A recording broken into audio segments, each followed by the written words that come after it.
guys. Thanks for coming. Hi. Cool. So for anybody in the room who doesn't know me, my name is Kelly Collins. I'm an associate director. My focus is lifecycle at Tenuity, so email, SMS, push, and in-app. And today we have Alexa, who is from Brooks. Princess Wave. We work really closely together within her email and SMS program. So really excited to have you here. And today we're really just going to kind of focus on some of the things that they're doing to really optimize and personalize the program within the email SMS space, and kind of looking forward what's beyond. So I'm excited to have you here. If you want to go ahead and tell everybody a little bit more about yourself, and then for anybody who doesn't know Brooks, a little bit more behind the scenes of who Brooks is, would be great. Yeah, well, thanks for coming. I think Brooks is doing some cool things for our space, running a lot of advanced personalization programs within our CRM. So I'm excited to share out what some of those are. But yeah, my name's Alexa Rawson. I've been at Brooks a little over 5.5 years, been managing our CRM program for the last year. And yeah, we have a lot of cool partnerships that we've rolled out in the last year. Excited to share those out. But yeah, for those who haven't heard of Brooks as a brand, we're actually 114 years old. 1910s, forgetting the exact year, but we used to sell like hockey shoes. We sold really low price point shoes. Think like a Nike Free at a Big Five. Brooks was in that space in the 90s, and it was around early 2000s. We're actually facing bankruptcy, and then our most recent CEO, Jim Weber, came in around 2002, and our top selling products were 2 pairs of running shoes. So we cut our entire product line outside of those 2 shoes, really invested in R&D, and we were one of the first brands really in the space to pick running as a category. People thought it really wouldn't work. They looked at the Nikes of the world who play in every sport. So to really tap into this runner base was kind of the beginning of this, race craze, marathons, et cetera. But yeah, this specialization in running meant we could really spend in research. So innovation, we really consider our brand differentiator. And through this, we've developed kind of 2 hallmark products, Ghost and Adrenaline. So for us, we consider this like our Denali jacket of North Face or leggings for Lululemon. It's really that core product that stands up your whole brand. And we've been able to expand from there. But running is a cool industry to be in. Most people buy 3 pairs of running shoes a year. It is a product that wears out. So this higher purchase frequency is an interesting place to be as a marketer, and great for a CRM program because we're reminding people buy the same shoes over and over. Makes my job pretty easy. We're educating that their shoes are wearing out. But yeah, that's just a little bit about us, and we're trying to bring a lot of different initiatives to reward our customers for running as well as their brand loyalty and keep their retention in the brand. We'll go into those more in depth today. Cool. Yeah, I love how, especially, what did you say, 114-year-old brand, that the continuous evolution of, innovation and trying different things is so important, and especially a brand of that size and that age can get a little bit stale sometimes, so it's cool that you guys have that kind of focus there. I do want to narrow down, too, because you're on the email SMS space as well. If you can kind of drill in and let everybody know how those channels kind of fit into the larger Brooks ecosystem, I think would be really helpful. Yeah. So the goal of any good CRM program, you want to keep people in the brand. You want, we're capturing people largely through checkout. So we're trying to build loyalty, build repeat purchase, as well as capture any, upper funnel traffic that happens to come in through a website pop-up or different things like that, encourage first purchase. But the primary goals our program stands on is driving conversion, as well as building emotional connection with runners. So this first one, drive conversion, depending on your marketing mix or what industry you're in, CRM and email plays a certain role in generating overall revenue for your website. For us, because of this, 3 times a year purchase cycle, we're a pretty big pie of our overall brooksrunning.com revenue. So there's certain things we really need to stand up and innovate to keep growing the program, hitting our targets, and taking the brand to the next level, especially as our online business has grown significantly, especially during COVID. And the second one, which we hold actually of equal weight, is building an emotional connection with runners. So about 5 years ago, we launched our first loyalty program. It's called the Brooks Run Club. Feel free to join. But this last year, we rolled out a program where we ingest your running data, and we're able to reward you for your miles, whether you're walking or running. So we have a few topics coming up on that, but we're really trying to show people that outside of your purchase cycle, here are other ways to engage with Brooks. Here's how we're rewarding you for exercising. That's our purpose. We want more people to be active. So ultimately, this achieves our brand purpose as well as getting people to buy shoes. So. And something, we were actually talking about this at lunch. You mentioned just like the growth and stuff overall. Was it over the last year or last 2 years? You guys have doubled revenue? Yeah. Specifically our CRM program, we have doubled our overall channel revenue in 2 years. Yeah. Which is a little insane after COVID that happening. And then also, again, a brand of your size and caliber. You see a lot of that with your smaller, like fast growth startup brands. So for somebody like Brooks to see that program growth, it obviously is like a testament to all of the work that you guys are doing. And, especially as we talk about personalization and all of that being so important, there's market saturation, you have customer expectations, there's all of these things that go into it where it's going beyond the first name. And we know, everybody has dear Alexa, open this email, whatever that looks like. Yeah. But there's so much more that has to go into it behind the scenes. And I know that's been really critical for you guys at Brooks. So I guess if you want to spend a little bit of time talking about how you guys have worked to personalize that relationship with not only like your BRC members, but your subscribers in general. How are you guys looking at personalization and, how have you guys really built that? Yeah, so we've invested in 3 buckets. First being product preference as well as your purchase history. So I think that's pretty standard across most retail brands. And I would say if you're trying to invest in one that will have the highest return, it's probably product preference and purchase history. So for people who haven't bought, we're trying to hear about what product category they're most interested in. And we use email personalization add-ons from our ESP, like where it was sailed through. We use Live Clicker, which is their movable ink, for those of you who are familiar with email personalization tools, but that allows us to show different heroes based off what your gear preference was and allows us to scale personalization without making 4 versions of an email and deploying all 4. So investing in those personalization add-ons has been really critical, and Tenuity's helped us set up the back end at the profile level to make sure we're able to show those by email address. So making sure we have the field set up correctly, everything of that nature. But outside of product and getting people to buy things, we're an omni-channel business. Actually, most of our revenue comes from retail partners. We don't have our own stores. We really invest in specialty running accounts, so think like a Fleet Feet of the world or like a neighborhood running store. We've really, as a brand, prioritized them for the last 20 years because we view them as the product experts. So it's a big goal of ours to, I think it might be on here. Oh, yeah.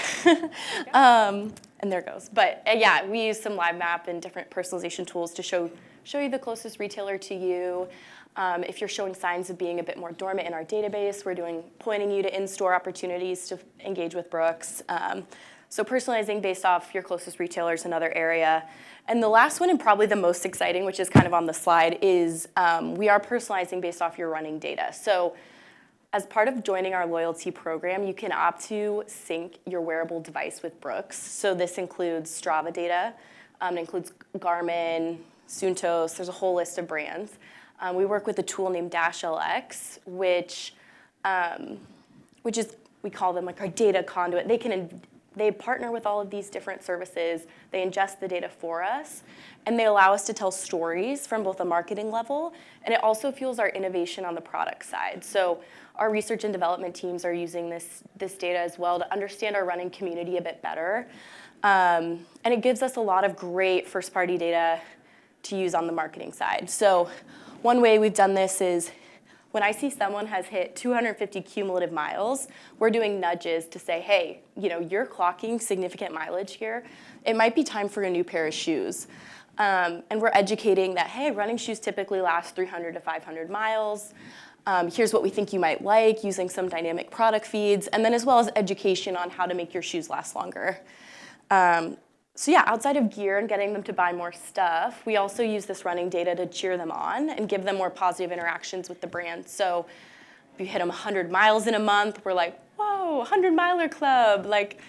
And we're working on some where like, oh, you're in the top 20% of all our loyalty members. Like people love hearing, that you're better than someone else. So, They're special. yeah. And we've really deployed this at the email personalization so far, but we're excited to roll it out more in SMS. We don't have an app, but we really feel like these real-time mileage moments are better in an SMS platform. Just for how often you check your email versus your text messages, it's just the frequency is much better. So we're exploring ways to build our SMS database of connected users and deploy more personalization there. Yeah, these celebratory moments work so well, even outside of your industry too.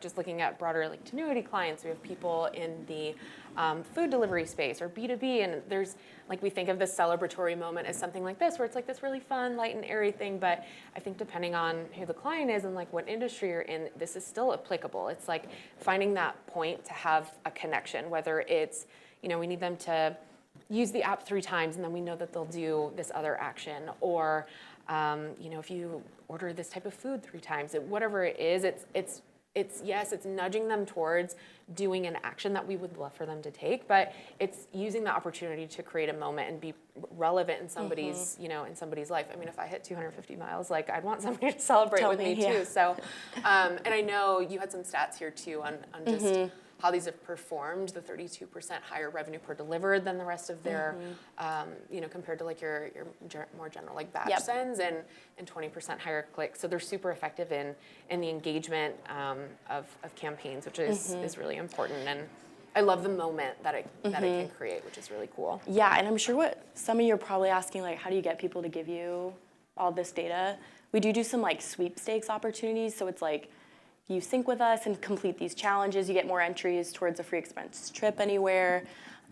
We also give them exclusive access to beta product. We're exploring more like wear testing opportunities with this group. So we're kind of trying to find ways to create more value and then give them real-time challenges, et cetera. Because this is definitely like, if you think of like a scale of like email, like the amount of barrier to entry for getting people's leads, it's like email, SMS, and then watch data is like over here. Yep. So it's been, it's been exciting to see kind of what moves the needle and gets people to give this information to a brand. I love that. Yeah. And I know too, you guys are doing, so outside of that aspect of it, when we're thinking about personalization, you guys do a lot of work. And I know just from like the dev side and the technical side, you guys have done a lot of work around product feeds. If you want to spend a little bit of time kind of talking about those campaigns. Yeah, so for those of you, product feeds is kind of general. From the CRM side, we've done some work to integrate our website product library and ingest that into our ESP. We get hourly deliveries. This gives us up-to-date inventory information, size information, et cetera. And we're able to serve and recommend products similarly like a product detail page would on a website. We're able to do that in email. And we're consistently evolving this, but we're trying to use different first-party data and personalization points to inform the feed and what you're being shown. Yeah, and I think if you're not using it already, it's been a major source of revenue for our brand. It fuels our cart and browse journeys. We use it on daily campaigns. But yeah, it's been really exciting, and we're hoping to connect our product feed into our SMS platform as well. So as you're browsing and we're triggering different automations in that way, we're able to showcase exactly what you were looking at, as well as recommend other things. And I think that tie into inventory is really important. So you're not recommending things that have just sold out. And we can also add more urgency, like, hey, there's 3 of these left. That's definitely a great conversion driver. Yeah, and for I was going to say we have the product feed, or at least one of the product feed campaigns pulled up too, if you kind of want to talk through how this looks in performance. Yeah, definitely. So this one in particular, our ESP has some predictive audiences. So they're able to tell us, hey, this person is 99% likely to buy. So we worked with you guys to say, okay, we want to hit these people even if they're not actively cart abandoning, right? So this is like an automated trigger that will go up and say, hey, this is the next product we think is best for you, and it's using all of these personalization points to showcase exactly what we're showing them. Those like gray boxes, it's pulling that's what's coming from our product feed. Yeah, and it's been great working with Tenuity because they're able to help us, like this is the desktop view, and then on mobile, these all scale into stacking mode. So we're doing different enhancements there to personalize based off the device, as well as dark mode, et cetera. But yeah, these stats, I think, speak for themselves. These are the highest. Anything we put these feeds on really drives revenue and are consistently our top performers every month. And I love how they continue to evolve. I think that's something that we've seen, and probably why you guys have grown so much in the last 2 years is I know you're really focused on just innovating, and then, you know, what else can we do? It's not just the product recommendation, it's, you know, what can we code in within that product recommendation to look at the colors and what kind of things you guys can layer on, I think is really cool. Yeah. And I realized I left this out. We're also testing with you guys this month different algorithms for like what feeds in. So you could do like you could do it based off popularity, based off views, based off purchase. So we're trying different, like for what fuels this kind of other section, trying out different things, which has been cool that has helped us, set that up. Yeah. So you guys have done, obviously we've seen the personalization within the email, this and then the one previously. What else are you guys kind of doing to like push forward and move the needle? I know you're doing some audience work, which obviously that takes out of the content itself at some point. You know, the content's always important for sure, but if you want to talk through just how you're looking to like personalize this based off of individual journeys. Yeah. So as we sat down to plan 2020, I'm like, what year are we in? 2024. I always think we're in 2025 as you start talking about next year. Our leadership, sees, hey, the more you're sending, we're seeing revenue follow it. Why don't you just send more? Which send more, make more. Yeah, if anyone who's been on an email program knows that's the common rhetoric. But if you send with no end in sight, you're losing a lot. So you're either getting flagged for deliverability, your unsubscribes are spiking, your churn rates are so much higher, and Brooks are not cheap. Like my shoes are full price, $160. Like that is not the behavior of a premium brand, I think, to spam with no personalization included. So we set out on a journey with Tenuity and said, hey, here's the direction we're getting. We want to become more effective. We're seeing that if we send more, we're making more. So how can we do it in a really strategic way, test into it, keep the health of our database in mind, watch unsubscribes, keep all of those things in mind, but create a little bit more fluid of a segmentation model where we're able to increase deliveries to the right group. That was really where we started. And this is, what you guys helped us come up with. So we broke our database into 5 buckets: new, hot, warm, cool, and cold. And there's different things that inform each of these different types of engagement that informs what type of runner would fall into each bucket. But it allowed us to create a model where people could choose a bit more of their own adventure with their send frequency. So for example, if you're new or hot, you're getting the highest send frequency. Warm and cool, a bit more in the middle. And cold, we're picking the biggest moments. So you might only hear from Brooks if you're in the cold bucket about 2 times a month. We're trying to keep you active, but we know this group is not who's buying from us, and it's not who we really want to prioritize. So as this shows, hot is 27% of our audience and 63% of our revenue. So it just shows that investing in the right people are what's gonna maximize your return. And it allowed us to increase our deliveries a lot, but our unsubscribe rates are down. Engagement, of course, dips a little bit as your engagement rate as you grow your sending this much. But the payoff for revenue has been really exciting. I think we're up 40% over last year so far.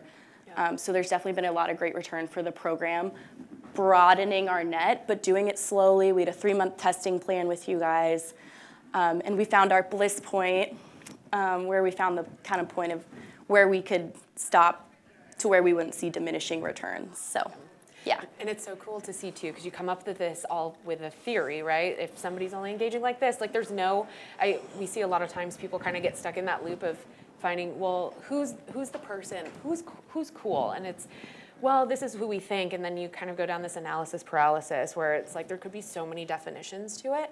So it's really validating, right, when you see these sorts of numbers pop up where you think, okay, this is who I think my cool audience is. This is kind of our first iteration of it, to then see that they're only bringing in 1% of clicks, 1% of revenue. It's that validation that always feels really good as a marketer.